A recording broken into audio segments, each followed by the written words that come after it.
हिम्मत बनाने वाला यह चरित्र है।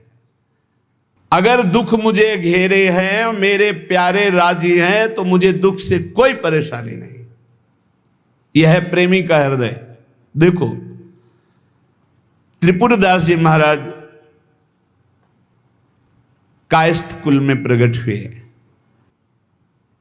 ब्रजमंडल में शेरगढ़ है, वहां इनका जन्म हुआ था, वहां के निवासी थे। और आपके पिता राजमंत्री थे।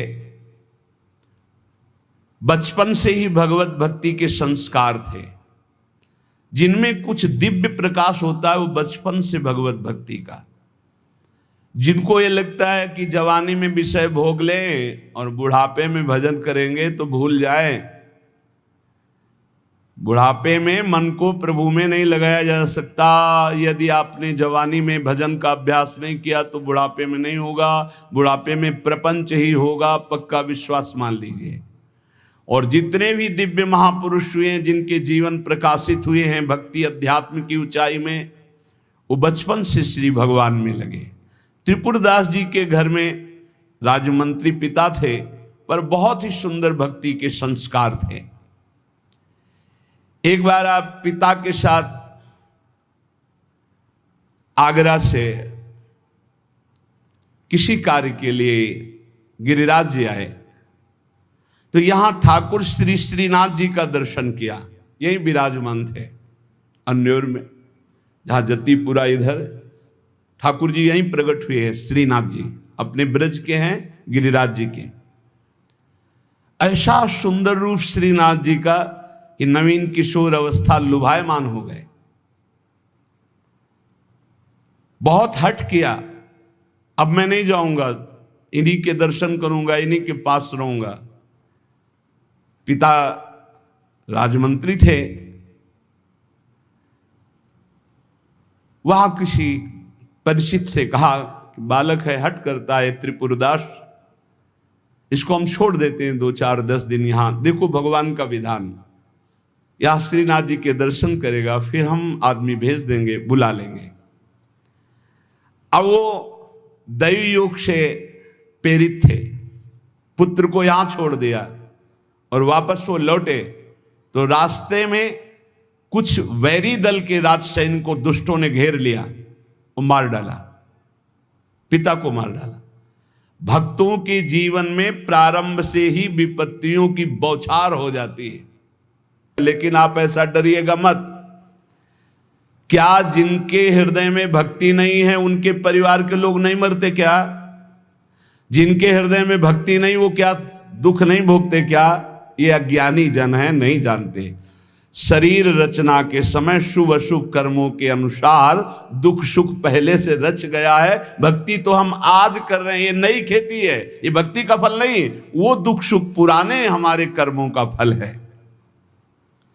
जब आपने सुना, सूचना आई कि तुम्हारे पिता को बैरी दल ने मार डाला है, तो श्रीनाथ जी की तरफ देखा और कहा, आप तो हमारे पिता भी हो, मित्र भी हो, जीवन धन हो।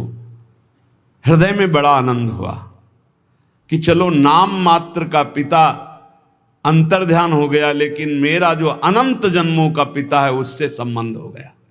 अब तो मेरे श्रीनाथ जी के सिवा कोई नहीं है। एकदम निश्चिंत हो गए। रोज प्रभु के सामने भाव विभोर होकर रोया करते, नव किशोर अवस्था, कि प्रभु अब आपके सिवा हमारा कोई नहीं है। एक दिन वल्लभाचार्य भगवान आचार्य चरण, जिनके दुलारे लाडिले श्रीनाथ जी हैं, वो सेवा में आए तो देखा है बालक बहुत एक दृष्टि से देखता है, रोता है। लाओ इस बालक को सामने लाया। ये है भगवत कृपा। जब भगवत कृपा होती है तब गुरु मिलते हैं, और जब गुरु कृपा होती तब भगवान मिलते हैं। जब भगवान की कृपा होती तब गुरुदेव मिलते हैं, संत मिलते हैं। जब द्रवहि दीन दयालु राघो तो साधु संगति पाइए। और जब संत द्रवित होते हैं तब भगवान का साक्षात्कार होता है। बुलाया और परिचय पूछा, कौन है ये? तो कहा अमुक राजमंत्री का पुत्र है, इनके पिता यात्रा में मारे गए हैं और ये बहुत आसक्त चित्त होकर श्रीनाथ जी को देखते हैं, श्रीनाथ जी से रोते हैं। त्रिपुरदास जी ने साष्टांग दंडवत किया वल्लभाचार्य जी को और कहा, प्रभु मैं मात्र पितृहीन, न मेरे माता है न पिता है, मैं अनाथ बालक हूँ, बस मेरे नाथ तो श्रीनाथ जी ही हैं, और आपके श्री चरणों का आश्रय दे दिया। प्रभु मुझ अनाथ दीनहीन को आप स्वीकार कर लीजिए। बहुत प्रसन्न हुए। इतना छोटी अवस्था में ऐसे शुद्ध शब्द, ऐसे भागवतिक चेष्टाएं। चलो आज अभी इसी क्षण मैं इसको दीक्षा देता हूं। आचार्य श्री वल्लभाचार्य जी विधि पूर्वक दीक्षा देकर ब्रह्म संबंध कराया। कुछ दिन तक पास रखा और कहा, वापस जाओ घर। श्रीनाथ जी की सेवा की भावना रखो, निरंतर चिंतन करो, ध्यान में श्रीनाथ जी का स्मरण रखो, भक्ति में जीवन व्यतीत करो। हमारा सदैव कृपा प्रसाद तुम्हारे साथ है। गुरु आज्ञा तत्काल श्रीनाथ जी से उनके जो परिचय के थे ले गए। यवन राजा था, उनके राजमंत्री थे पिता।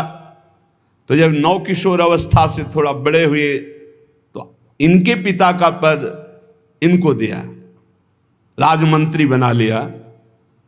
अब ये राजमंत्री में जितना वैभव मिलता, तो इन्होंने एक बात सत्य समझी कि धन की सच्ची योग्यता क्या है। बोले संतों के मुख में चला जाए, संतों की सेवा में चला जाए, भगवंत सेवा में लग जाए, सो धन धन्य प्रथम गति जाकी। धन की सार्थकता है। ये भागवतिक सरकारी बैंक है। जैसे भारतीय सरकारी बैंक में जमा करो, जब चाहो ले लो ब्याज सहित, ऐसे भागवतिक सरकारी बैंक है। गौ संत जन, ब्रह्म ऋषि जन, भगवान किसी विग्रह की अर्चा पूजा और किसी ऐसे असहाय की, जो बीमार है, जो अपवित्र है, असमर्थ है, उसकी सहायता भगवत भाव से कर देना, उसमें जो धन खर्च होना, ये सब भागवतिक बैंक में जमा होता है। आपको मिलेगा, ब्याज सहित मिलेगा। हमारे प्रभु की बैंक में परसेंट बहुत ज्यादा मिलते हैं। 1 रुपया का लाख गुना ब्याज मिलेगा। देके ये जो आप देखते हैं कि अमुक पद पर बैठ गया, अमुक राजा बन गया, अमुक बन गया, ये पूर्व जन्म का है। पूर्व जन्म का आप देखते हैं छा गया, ये पूर्व जन्म का सुकृत है। वैभव ऐश्वर्य चरण चूम रहे, वाह वाही हो रही, ये सब पूर्व का पुण्य है, 1 का लाख गुना। पर इस बैंक में विश्वास नहीं होता, किसी किसी को विश्वास होता है। और इस बैंक में जमा कर देने पर अगर आपने कह दिया तो तत्काल वो फल जो गुणा करके आपको प्लस मिलना था नहीं मिलेगा। ध्यान कर लेना। यदि माइक से हो गया कि अमुक जगह के अमुक भगत ने 5,000 रुपये दान किए, भगवान इनका मंगल करें, तालियां बज गई, हो गया, उड़ गया, आपके बैंक का ब्याज उड़ गया। जैसे सभा में खड़े होकर अपने पाप को स्वीकार कर ले तो उड़ गया, खत्म पाप। ऐसे सभा में यदि पुण्य स्वीकार कर ले तो खत्म। बुजुर्ग जन कहते थे कि दान ऐसा करे कि दाएं हाथ से दे, बायां हाथ न जाने। नेकी कर दरिया में डाल, कोई जान न पावे, तब लाख गुना हमारी भागवतिक बैंक से उसे मिलता है। ये तो हुआ अपना धन देने पर। और अगर ये बात हो जाए कि हे प्रभु आपकी वस्तु आपको समर्पित करते तो भगवान मिल जाएंगे, तो दियम वस्तु गोविंदम तुभ्यमेव समर्पये। ये निश्चय किया त्रिपुरदास जी ने कि राजमंत्री पद से जो भी धन आएगा, मैं केवल सेवक की तरह प्रसाद से शरीर पोषण करूंगा, सारा धन संत सेवा और भगवंत सेवा में लगाऊंगा। उस श्रीनाथ जी के लिए नियम लिया, प्रतिज्ञा ली कि हर साल सर्दी में दगला बनवा कर भेजेंगे, रत्नों से हीरो से जटित बढ़िया पोशाक सर्दी की, सुनहरे गोटे, सुंदर सुंदर रत्न जटित। अब चाहे करोड़ों के रत्न लग जाए श्रीनाथ जी के लिए, और राजमंत्री थे, दगला भेजते। और रोज संत सेवा होती त्रिपुरदास जी के यहां, संत जन आते, प्रसाद पाते। धन की यही सार्थकता है।